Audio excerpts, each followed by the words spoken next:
My name is Sergeant Major E.L. Beshemin Taub Mayfield. I spent 30 years in the United States Marine Corps approximately. I went into the Marine Corps on the 17th day of April 1959. I went to Vietnam on 3 separate occasions. In 1966 and 1967, I had the opportunity to serve with Mike Company, 3rd Battalion, 4th Marines. During the time prior to that, I was a hand-to-hand combat instructor and drill instructor at the Marine Corps Recruit Depot in San Diego, California. In teaching hand-to-hand combat and also being an experienced judo player, I realized that I did not really understand the full benefits and the full ramifications of being a hand-to-hand combat instructor when young recruits were returning from Vietnam with medals and experience at hand-to-hand combat, and also complimenting myself and my fellow individuals that work with me on the fact that we had taught them skills that meant life-saving factors.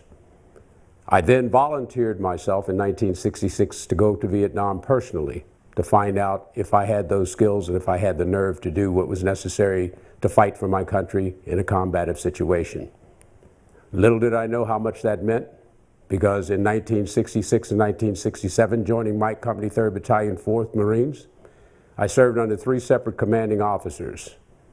The 2nd commanding officer wrote a book entitled Yesterdays Are Forever, and his name is Richard D. Jackson, Major, United States Marine Corps Reserve. During the time of serving with Major Jackson, we were engaged in many operations, most of them search and destroy operations, and during those search and destroy operations, that was when I had an opportunity to figure out and to find out that my training in judo specifically paid off in all spades. Once engaged in various combat situations, I was a mortars and weapons platoon. I had a mortar section and I had a weapons platoon. I was a weapons platoon commander, weapons platoon sergeant, and company gunnery sergeant simultaneously at one time. During my last engagement in Vietnam, I had the 2nd and 3rd Purple Heart received after engaging in numerous hand-to-hand battles during that situation.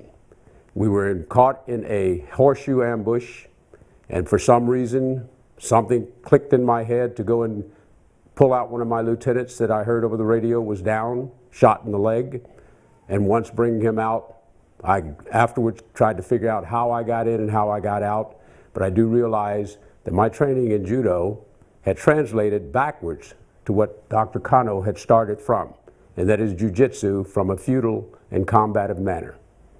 And in that regard, hand-to-hand was exactly what I wound up doing. Even with knife, with bamboo, with teeth, with feet, bare hands, and anything else that I could utilize. Utilizing the then M16 rifle, it did not work. So I threw it away, grabbed my .45, and a 9mm German Mauser was pointing directly in my face, and that .45 worked for me in that situation. But running out of ammo at that time, trying to get to the lieutenant to free him up to get communications back to the rear, that was when I found out exactly how things work in a real combative situation. And thus was the birth of my understanding of combat jiu-jitsu. At this time, we are going to cover some coach's information based upon experience as a coach. I give you the background of me as a Marine, some of it, but it's much too numerous to go into, and that is not the purpose of this course. But in order to legitimize it, at the time that I started doing judo was back in college. I was introduced to it by a then former Air Force judo champion, a gentleman by the name of Russ Goins. He was a football player at Xavier University in Cincinnati, Ohio, where I grew up. In Cincinnati, Ohio, my experience there was street fighter, knife fighter, runner, getting away from fights, etc. So fighting is nothing new to me. And then again, my first sport was boxing. Since boxing, the object is to knock the person out or get knocked out, punched upside the head, I decided that was not for me. And judo became much more important to me. I did also study simultaneous with karate. I was belted in karate and judo simultaneously as Shodan at the same time after a 13-month tour in Okinawa, Japan. After returning back to the United States, I'd been competing from the time that I started doing judo and my last competition was in the year 2010.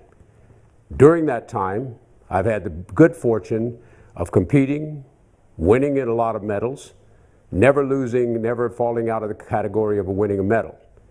And during that time as well, I've had the opportunity to train and work out and compete against and even be rivals with certain good individuals such as Gunnery Sergeant Bill Dye, who's one of my coaches, competing with gentlemen like, or coaching against gentlemen like Ernie Smith, getting to know a great guy who's now deceased, and on our first Olympic team, Mr. George Harris, Master Sergeant, United States Air Force, retired, and he was he's the first of that team, the 1964 team, to die, and we also give a tribute to him every year.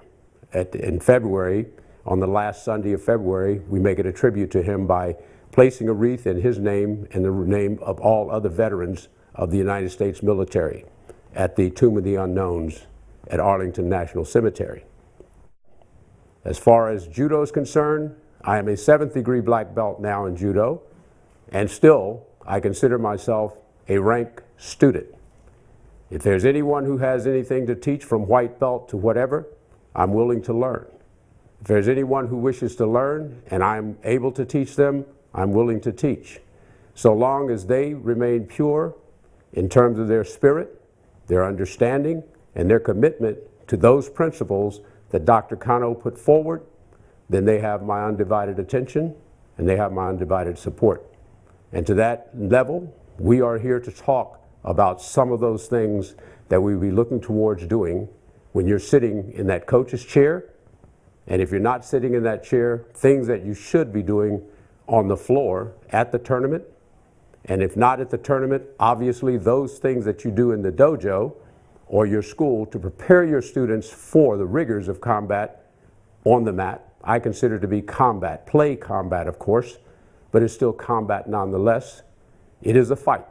It is a war.